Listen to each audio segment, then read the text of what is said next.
বৃষ্টির নিজের ফ্ল্যাট, যেটাকে বৃষ্টি এতদিন ধরে আমার ফ্ল্যাট করে জাহির করেছে, নাকি 10 বছর সে তিল তিল করে পয়সা জমিয়ে ওই ফ্ল্যাটটা কিনেছে। তো আসল সত্যিটা কি তোমরা এখন সকলেই জানো, যে ফ্ল্যাটটা অ্যাকচুয়ালি কার বা কে কিনে দিয়েছে। তো তোমাদেরকে আমি কিন্তু আজকে এই কে ফ্ল্যাট কিনে দিয়েছে বা ফ্ল্যাটটা কার এই বাসি খবর দেব না।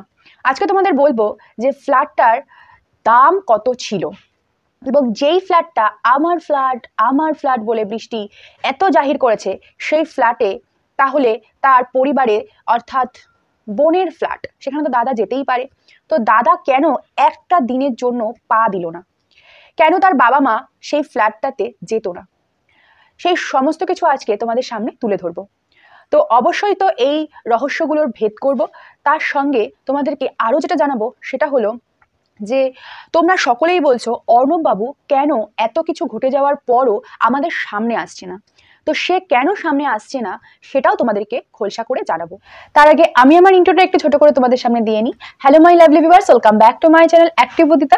তোমরা যারা আমার এই চ্যানেলটির সঙ্গে জুড়ে গিয়েছো তাদেরকে অসংখ্য ধন্যবাদ, আর যারা এখনো অবধি আমার চ্যানেলটির সঙ্গে জুড়ে যাওনি তারা কিন্তু অবশ্যই আমার চ্যানেলটির সঙ্গে জুড়ে গিয়ে সাবস্ক্রাইব বাটনে ক্লিক করে আমার পাশে থেকো, আর তার সাথে অবশ্য করেই কিন্তু বেল নোটিফিকেশনটা অন করে রাখতে ভুলবে না। এতে করে আমি যখনই কোনো ভিডিও আপলোড করব তার নোটিফিকেশন তোমরা সবার প্রথমে পেয়ে যাবে।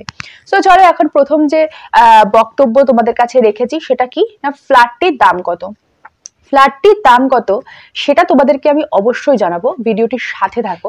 তার আগে তোমাদেরকে বলে রাখি যে কেন এই ফ্ল্যাটে ওর দাদা অর্থাৎ বৃষ্টির দাদা, যে কিনা একমাত্র দাদা, সে একদিনের জন্য পা দেয়নি, এবং তার বাবা মা পর্যন্ত কেন এই ফ্ল্যাটে আসতো না বা আসেনি।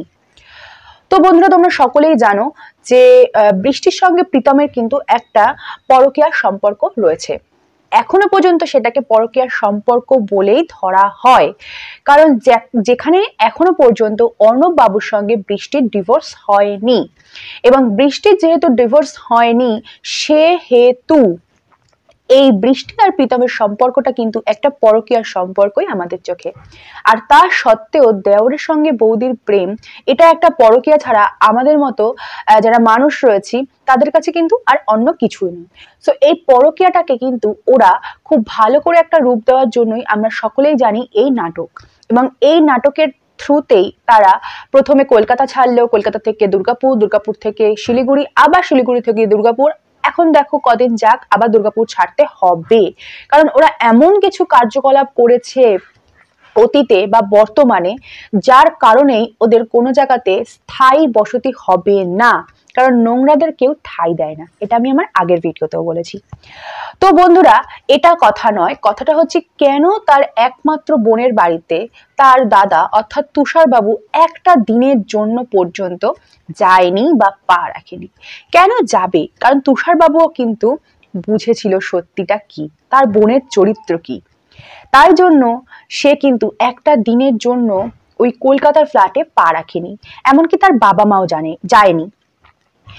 যেখানে নিজের দাদাই নিজের বোনের চরিত্রকে, এত সুন্দর চরিত্রকে সহ্য করতে পারছে না, সেখানে মানুষ কি করে সহ্য করবে? এই মিথ্যে দিয়ে যাদের চোখ আই ওয়াশ করে রাখার চেষ্টা করা হয়েছিল, চোখ বন্ধ করে রাখার চেষ্টা হয়েছিল, সেই সমস্ত পর্দা আজকে উঠে গিয়েছে। আর এই কারণেই কিন্তু তুষার বাবু একটা দিনের জন্য তার কলকাতার ফ্ল্যাটে একবারও পা দেয়নি, কারণ তুষারবাবু খুব ভালো করে বুঝে গিয়েছিল যে তার বোন যে কাজগুলো করছে সেই কাজগুলো হচ্ছে একেবারেই নোংরার দিকের কাজ বা নোংরা মেয়ে। কিন্তু বোন হয়তো সে কোনো কথা বলতে পারেনি, কিন্তু সে কথা বলতে পারেনি মানেই যে তাকে আশ্রয় দিয়েছে বা তার কাজটাকে সমর্থন করেছে এমনটা নয়। সে কিন্তু তার না যাওয়া দিয়ে, একদিনের জন্য পা না দিয়ে এটা বুঝিয়ে দিয়েছে যে তোর এই নোংরা কীর্তিকলাপে আমি একেবারেই সহমত নই, কারণ তুই যে কাজগুলো করছিস সেই কাজগুলো নোংরামি। তাই কিন্তু তার দাদা একদিনের জন্য তার কলকাতার ফ্ল্যাটে পা দেয়নি। ফ্ল্যাটে যেমন তার দাদা একদিনের জন্য পা দেয়নি, তার বাবা মাও কিন্তু যায়নি, কারণ তার মেয়ের এই কীর্তিকলাপ তাদেরও কিন্তু পছন্দ হয়নি। যদিও বা পরে বৃষ্টি আর প্রীতম খুব ধূর্ত মস্তিষ্কের সঙ্গে একটা রোগের নাটক করে সেই সমস্ত দিকটা ঘুরিয়ে বাবা মার সিম্প্যাথি আবারও একটু একটু করে গেইন করেছে বর্তমানে। কিন্তু তোমাদেরকে এটা জানাবো যে বর্তমানে ওদের মানে বৃষ্টির বাপের বাড়িতে ওর স্ট্যাটাসটা কিন্তু খুবই নিম্নে, কারণ এত নোংরা কাজও করেছে যে ও কিন্তু কোনো জায়গাতে মুখ ঢেকে ছাড়া বেরোতে পারে না। কারণ যারা নোংরামি করে তাদেরকে মুখ ঢেকেই বাইরে বেরোতে হয়, নাহলে হাজার মানুষ হাজার কথা বলবে। কারণ মানুষ কিন্তু এখন আর বোকা নেই। আর যেখানে সোশ্যাল মিডিয়ার মতো প্ল্যাটফর্ম থেকে এই জিনিসগুলো হয়েছে, সেখান থেকে এখন প্রত্যেকটা মানুষই ওদের কীর্তিকলাপ জানে।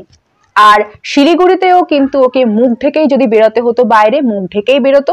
এবং বর্তমানে দুর্গাপুরে এত ভনিতা করে আসার পরেও কিন্তু খুব রেয়ার বেরালেও ওকে মুখ ঢেকেই বেরাতে হয়। তো এই হচ্ছে ওর বর্তমান স্ট্যাটাস, এবং এই কারণেই কিন্তু ওর দাদা ওর কলকাতার ফ্ল্যাটে একটা দিনের জন্য যায়নি।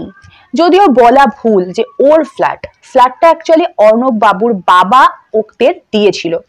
আর অর্ণব বাবুরা কিন্তু খুব সম্ভ্রান্ত পরিবার, এটা আমি প্রথমেই বলেছি, ওদের অনেক অর্থ। তো সেই কারণেই অর্ণব বাবুর বাবা যেহেতু অর্ক তার প্রথম নাতি, সেই সূত্রে এবং বৃষ্টিকে তিনি যেহেতু মেয়ের চোখে দেখতো, তাই জন্য বৃষ্টির থ্রুতে ওদেরকে একটা ফ্ল্যাট কলকাতায় কিনে দিয়েছিল, এবং ফ্ল্যাটটা ছিল 3 BHK। সো বৃষ্টির কিন্তু যাবতীয় সমস্ত আবদার ছিল হচ্ছে তার শ্বশুর মশাইয়ের কাছে, কারণ খুব ভালো করে বৃষ্টি এতই শেয়ানা, জানতো যে কোথায় আমার নাড়া দিলে পরে আমার কাজটা সম্পূর্ণ হবে। তো তাই জন্য কিন্তু বৃষ্টি তার সমস্ত আবদার করতো তার শ্বশুর মশাই অর্থাৎ অর্ণবের বাবার কাছে। আর অর্ণব বাবু অত্যন্ত শান্ত প্রকৃতির বলে তার থেকেও বড় কথা, অর্ণব বাবু তার গার্জিয়ান হিসেবে, তার বাবা যেহেতু এখনো জীবিত এবং হেড অফ দ্য ফ্যামিলি, তাই জন্য কিন্তু তার বাবার কথাই শেষ কথা বলে মনে করতো।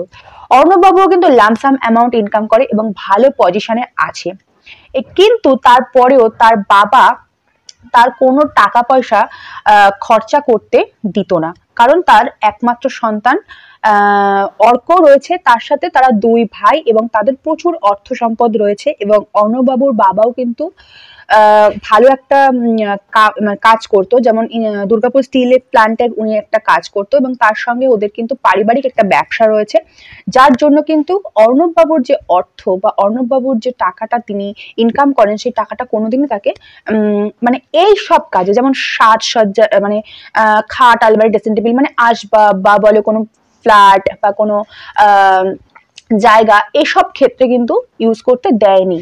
কারণ অর্ণব বাবুর বাবা এখনো জীবিত, এবং অর্ণব বাবুর বাবাকে অর্ণব বাবু খুব শ্রদ্ধা ভক্তি করেন এবং তাকেই কিন্তু গার্জিয়ান হিসেবে মানেন। তো ওই ফ্ল্যাটটা আমরা প্রত্যেকেই জানি যে অর্ণব বাবুর বাবা কিনে দিয়েছিল। তো এই হচ্ছে মোদ্দা কথা। তো আমার কথা হচ্ছে এটাই যে এত মিথ্যে দিয়ে নিজেদের পরকীয়াটাকে জাহির করার কি দরকার। যদিও বা এখন নিজেদের পরকীয়াটা ওরা দেখাচ্ছে না, এখন আর নতুন নাটকটা দেখাচ্ছে না, রোগ নিয়ে নতুন নাটকটা যেটা করছিল সেটা আমরা বন্ধ করতে পেরেছি। আমাদের মতো ক্রিয়েটাররা, কন্ট্রোভার্সি ক্রিয়েটাররা এত লড়াই করে যে এই কাজটা করতে পেরেছি বন্ধ করতে, এই নোংরামিটাকে যে বন্ধ করতে পারছি, এবং সেজন্য আমার সত্যি খুব ভালো লাগছে। ওরা কিন্তু এখন ব্লগিং আনছে, হ্যাঁ হতে পারে আমি আগের দিনও বলেছি ব্লগিং আজকের 2টো পার্ট, কালকের 2টো পার্ট, কারণ ওদেরকে এখন প্রপারলি যদি ব্লগিং দেখাতে যায় তাহলে অনেক কিছুই ধরা পড়ে যাবে, আর সেটাই ওরা চাইছেন না এবং সেটা ওরা করবেও না, এত অবোধ নয় ওরা। তো এটা হচ্ছে আমার বক্তব্য। এই জন্যই কিন্তু তুষারবাবু ওদের ওই ফ্ল্যাটে একদিনের জন্য পা দেয়নি এবং বাবা মাও যায়নি, কারণ বাবা মাও সহমত ছিল না এই বিষয়ে, আর দাদা তো একেবারেই সহমত ছিল না। আর এখন বর্তমানে ওর স্থানটা ওর বাপের বাড়িতে একেবারেই নিচে, কারণ যেখানে বলা হচ্ছে যে আমি প্রথম দাদার জন্মদিন সেলিব্রেট করলাম, সেখানে ও দাদার জন্মদিন সেলিব্রেট করছে কিন্তু কোথাও দাদার একটা ক্লিপ নিতে পারেনি, কেক কাটাতে দাদার মাথা নেই, কারণ আসবে না, কারণ ওর দাদার উপরে সেই জোরটাই এখন আর নেই। কারণ যেই নোংরামি করেছে ওর বোন, যতটা পরিমাণ নোংরা, তুষারবাবু ওকে কোনো দিনই সমর্থন করেনি এবং করবেও না। সেখানে দাদার উডবিও ছিল, সেই উডবির সাথেও তার কোনো ফটোজ নেই বা কোনো ভিডিও নেই। ওদিকে ভিডিওতে রয়েছে, বলা হচ্ছে যে অনেক লোক এসেছিল, তাদের সাথে গল্প করেছি, তাই ভিডিও ক্লিপ হয়নি, হ্যাঁ না হয়নি, তেনা হয়নি। এখন অনেক কিছুই মিথ্যে কথা বলতে হবে, যেরকম ভাবে প্রথম থেকে মিথ্যে কথা বলে এসেছে অর্ণব বাবুকে নিয়ে, যেভাবে রোগটাকে নিয়ে মিথ্যে কথা বলে এসেছে, তখন এখন এরকম ধরনের প্রচুর মিথ্যে কথা ওদেরকে বলতে হবে। আমার তো মনে হয় তুষার বাবুরা একেবারেই ঠিক করেছে যে একবারের জন্য ওই ফ্ল্যাটে পা দেয়নি এবং বোনকে সমর্থন করেনি।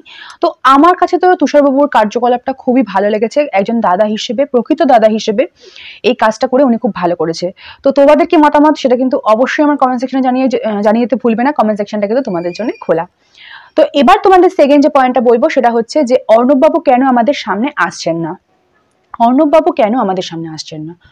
অর্ণববাবু এমন একজন লোক যে কিনা তার ফ্যামিলিকে খুব ভালোবাসে এবং তার পিতাকে খুব সম্মান করে এবং পিতাকেই কিন্তু আমি যেটা বললাম হেড অফ দ্য ফ্যামিলি, এবং পিতাকেই কিন্তু এখনো পর্যন্ত যেহেতু তিনি জীবিত তাই জন্য কিন্তু তাকে গার্জিয়ান মানে। আর সেই সূত্রেই অর্ণববাবু কিন্তু এই যে ব্যাপারটা ঘটছে, বৃষ্টি আর প্রীতম যে নোংরা কথাগুলো বলছে বা যেই নোংরামিটাকে সত্যি বলে প্রমাণ করার চেষ্টা করেছে এতদিন ধরে, এত কিছু জানা সত্ত্বেও সে আমাদের সোশ্যাল মিডিয়ার সামনে কারোর কাছে এসে কিছু বলেনি বা ওদের নামে কোনো কেস ঠোকেনি। কারণ শান্ত প্রকৃতির মানুষ যেমন তেমন ভদ্র প্রকৃতিরও মানুষ। কিন্তু বৃষ্টি আর প্রীতমের মতো লোকজন যদি কোনো মানুষের ভদ্রতা, কোনো মানুষের শান্ত থাকাকে তার দুর্বলতা ভাবে, সেটা কিন্তু ভুল করছে। কারণ অর্ণববাবু কিন্তু এবার রুখে দাঁড়াবে, আর মানুষের দেয়ালে পিঠ ঠেকে গেলে সে কিন্তু ঘুরে দাঁড়ায়। পরিস্থিতি মানুষকে শিখিয়ে দেয় মানুষের কি করণীয়। কিন্তু তোমরা যেটা জিজ্ঞাসা করছো অর্ণববাবু কেন এখনো পর্যন্ত মানে কিছু করছে না, তার আরো একটা বড় কোথায় কারণ জানো? এখানে ইনভলভ রয়েছে তার স্ত্রী, এখানে ইনভলভ রয়েছে তার কাকার নিজের ছেলে।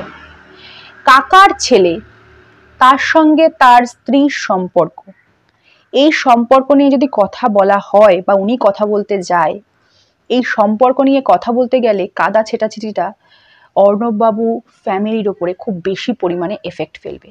যেখানে অর্ণববাবুরা একটা খুব সম্ভ্রান্ত পরিবার, দুর্গাপুরের প্রায় প্রচুর লোক অর্ণববাবুদের চেনেন এবং এখন এই সোশ্যাল মিডিয়ার প্ল্যাটফর্মে দাঁড়িয়ে প্রচুর লোক আরো বেশি পরিমাণে তাদেরকে চিনে গিয়েছে।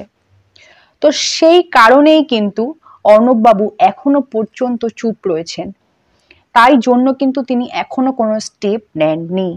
যেখানে তিনি জানেন তার স্ত্রীর সঙ্গে তার মানে ডিভোর্স হয়নি, তারপরেও তার স্ত্রী অন্য একজন নয়, তারই ভাইকে পরকীয়ার সম্পর্কে জড়িয়ে তারই ভাইয়ের সঙ্গে রেজিস্ট্রি করে বিবাহ করেছে। তারপরেও কিন্তু সে মুখ বুজে সমস্তটা সহ্য করছে। তার পরিবার এবং তার স্ত্রী যেখানে তাকে ঠকিয়েছে, তার থেকেও বড় কথা তার ভাইও যেখানে সেখানে ইনভলভ, তার সঙ্গে সব দিয়ে বড় কথা হচ্ছে যে তার একটা ছোট সন্তান অর্কর মুখের দিকে তাকিয়েও কিন্তু অর্ণববাবু চুপ রয়েছেন। কিন্তু সেটার বেশি দিনে চুপ থাকা হবে না।